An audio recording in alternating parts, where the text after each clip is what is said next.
everybody. I'm Brittany Lewis, a breaking news reporter here at Forbes. Joining me now is New York City Council Minority Leader David Carr. Councilmember, thank you so much for joining me. Thank you for having me on.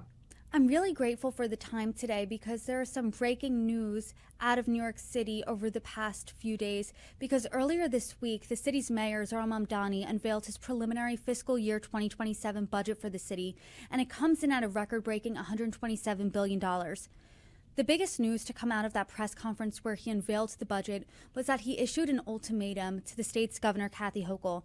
He said she either raise taxes on the richest in the city and the most profitable corporations, or the property taxes would go up by 9.5%. What are your thoughts on the budget and the news? I think that it's ridiculous to be proposing a 9.5% property tax increase in lieu of, the state agreeing to raise taxes that he's also seeking.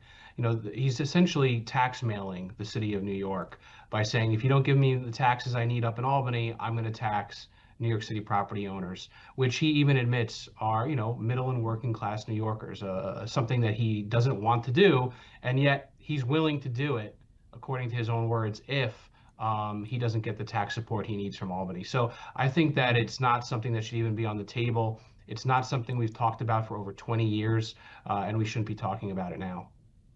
And he says it shouldn't be on the table, but he's the one who did put it on the table, and I want to directly quote him.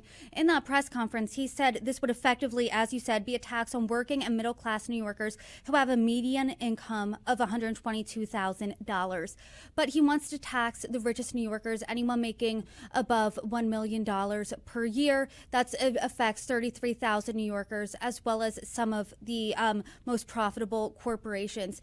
Governor Kathy Hochul said she's not interested in raising the taxes there for the richest New Yorkers. I mean, what do you make of that? He says there's only two options. She says that option's not an option. City council members say, hey, raising property taxes 9.5%, that's not an option.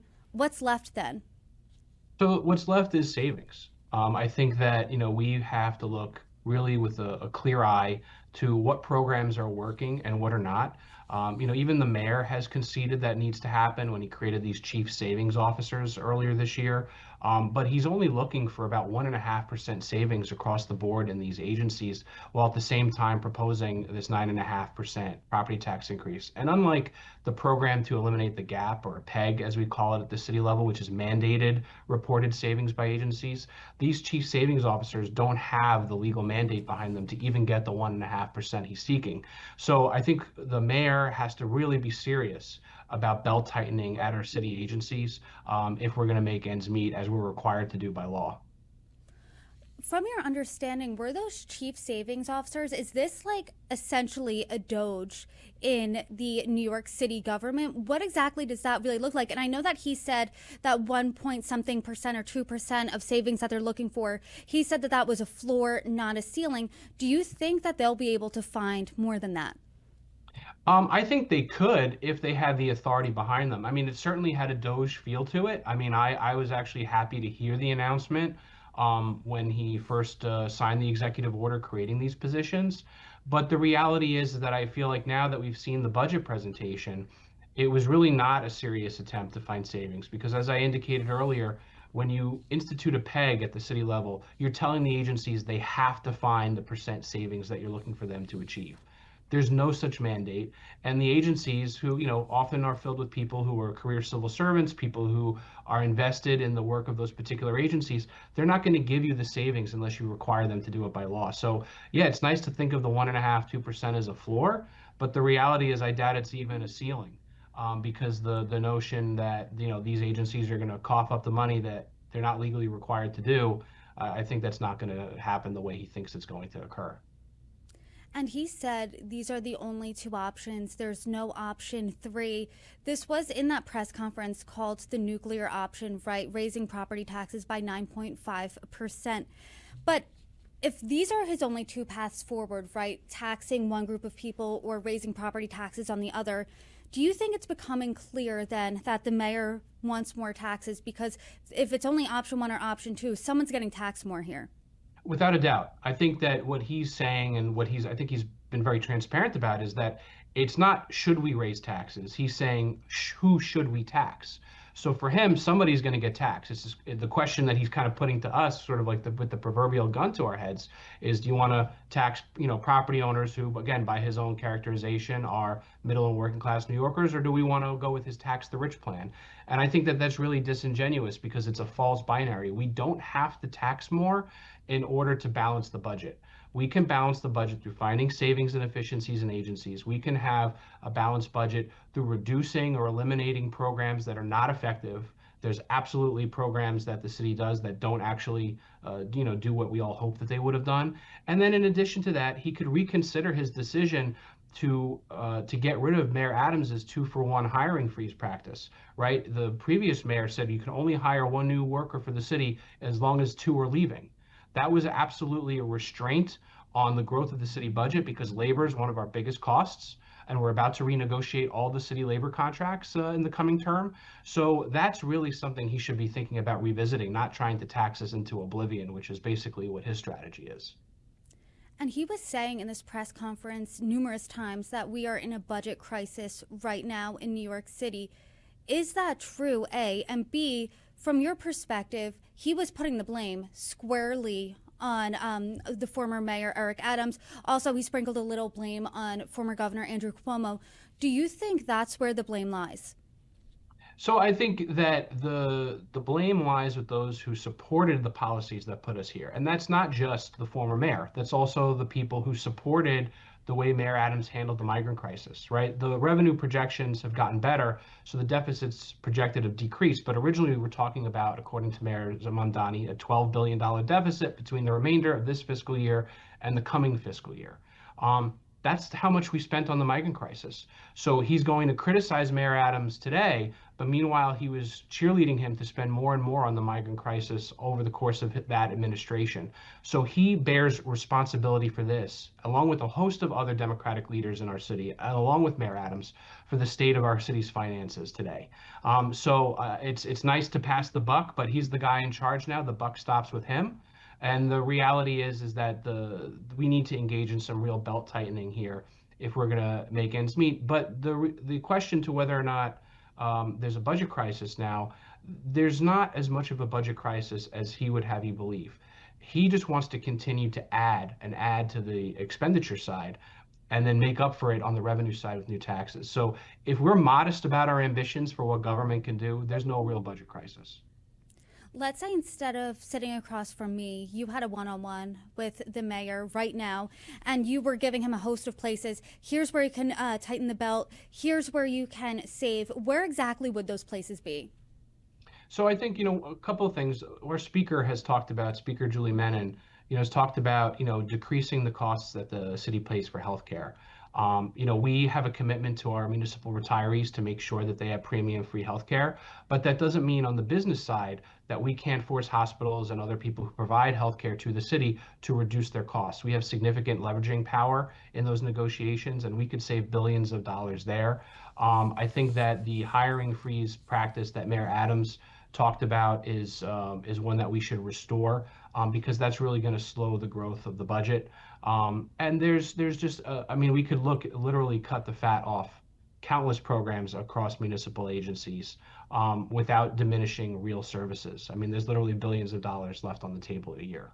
I've lived in New York City now for a decade, and I'm lucky that I've spoken to New Yorkers from all walks of life about the affordability problem in the city, as well as most recently, this budget proposal. And when I speak to renters, they're saying, you know what, when I hear property taxes are going to go up by 9.5%, I'm thinking, is that cost going to be passed on to me? Is my rent going to increase? It probably will. Then if you're speaking to people who are high earners here, they're one of the 33,000 people who are making over $1 million. They're thinking, am I going to be hit with that tax? If so, if that's the option that the city and state go with, why would I stay in New York? Because of COVID, I have the option now, perhaps, to remote work. I can go to a more tax-friendly state, perhaps Florida, and work from there and then save on taxes that way. Then the city loses those tax revenue streams that way. Then if I'm thinking, and I'm not, but let's say someone is thinking, hey, I want to start a business in New York City right now.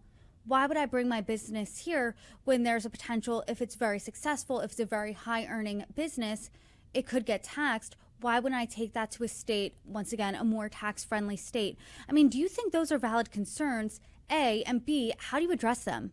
Absolutely. So the property tax increases aren't just limited to residential property owners, it's commercial properties too. And most commercial property tenants in this city have what's called a triple net lease with their landlord, which basically means the property tax bill gets passed on to them in the form of their rent or their lease payments. So you have small mom and pop businesses across the city who are going to be paying more. You have large corporate entities like large supermarket chains, right, who are going to pass on those costs to their consumer in the form of food prices, right? And we all know how expensive our groceries are even today. And you have the highest combined tax rate paid in the nation by New Yorkers generally.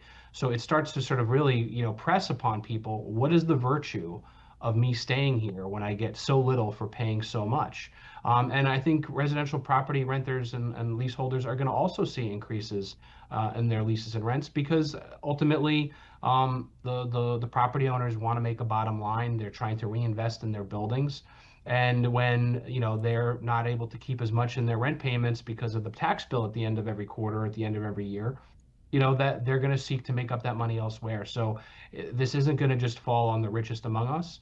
And even the non-property tax levy that he's talking about getting Albany to tax the rich more with, they have an option that a lot of us middle and working class New Yorkers don't have. They can leave, right? And they can leave without leaving the state. They can go to Long Island, they can go to the Hudson Valley, they could even go to Jersey, depending on the case. So, like, the people he's going to seek to tax, they don't need to live here. They have other places where they can claim residency, and we're not going to capture those funds that he thinks we're going to get. And Governor Hochul has expressed no interest in raising those taxes on the richest in New York. It is also an election year. I mean, when you're running for re-election, it's not a winning platform historically to say, I'm going to raise taxes on X, Y, or Z. Do you think the election has anything to do with her stance right now? I think it has everything to do with it. I mean, I think that, she knows that it would be ballot box poison for her to engage in tax increases this year, this budget. So that's why I think she started off the year by giving the mayor this $1.5 billion give from the state budget, in the hopes that that would sort of appease him and his administration and say, okay, well, I guess maybe we don't need these taxes, Governor. But I think that, he's going to continue to press the case in Albany that we need a bigger share of the budget pie, which is frankly not a bad position for a New York City mayor to take. We always want to get closer to that dollar for dollar value that we give in taxes and receive back from Albany. And I think we've all made that point that we're nowhere close to that at this stage. And I think the state could also help us by easing some of the mandates they've placed on us in the last decade or so, unfunded mandates, right, with respect to classroom sizes, $700 million projected this year to be spent, not including capital costs, in order to, achieve compliance with this mandate that Albany's given us no help to meet. So I think that there's a lot of ways the governor can seek to help New York City fiscally, without actually dipping in either to the state budget or trying to tax folks even more. Do you think then this preliminary budget, because the mayor expressed numerous times in that press conference, this is only the preliminary budget, our last resort would be raising those property taxes. Do you think this is some sort of hardball negotiation tactic with Albany to say, I know there's no way you are going to raise the taxes on the rich. I want you to. It doesn't seem like you're going to. You don't want to see property taxes go up. No one in city council, it seems like, wants to see those property taxes go up. But instead, there's perhaps this third option of getting as much money from Albany as possible. If it is that kind of a tactic, then it's a poorly thought out one. Because the reality is the reaction from New York City political leaders across the five boroughs, across the political spectrum, Republican and Democrat, has been so universally against what he's putting forward that I actually think it no longer has the teeth that he thought it might have. So I called it tax mail earlier. He is trying to essentially, coerce the state establishment into giving him the tax increases he wants, or maybe even more budget support generally. But I think that they would then need to believe that the property tax levy he's proposing is a realistic option. But we've already made it clear it's not. So I don't think he's gotten any leverage out of this at all. And I think it's proven to be a political mistake on his part that's going to cost him moving forward. My last question to you, what do you think's next here with this budget? Because to your point, Republicans have been against this. Multiple Democrats in city council, amongst others, have been against this. Where does it go from here? I think that ultimately the conversation is going to have to be, reset after the preliminary budget hearings that the council is going to hold in the coming month. I think that ultimately, Albany is going to, deliver a hard dose of reality to this mayor. I do expect that maybe we'll get a little bit more support out of the budget, but I really don't believe he's going to get the tax increases he wants. And we've already made it clear he's not getting the property tax levy that he thinks we would need as a substitute. So I think ultimately it's going to mean a round of belt tightening, and that he's going to have to get serious about finding savings beyond just, the fluff of creating these chief savings officers and hoping that they come back with some modest savings on behalf of the city. Minority Leader, I really appreciate the time today. And as we see more news out of this budget, I hope you can come on and join me. Thanks so much. You're welcome back anytime. Thank you so much for having me.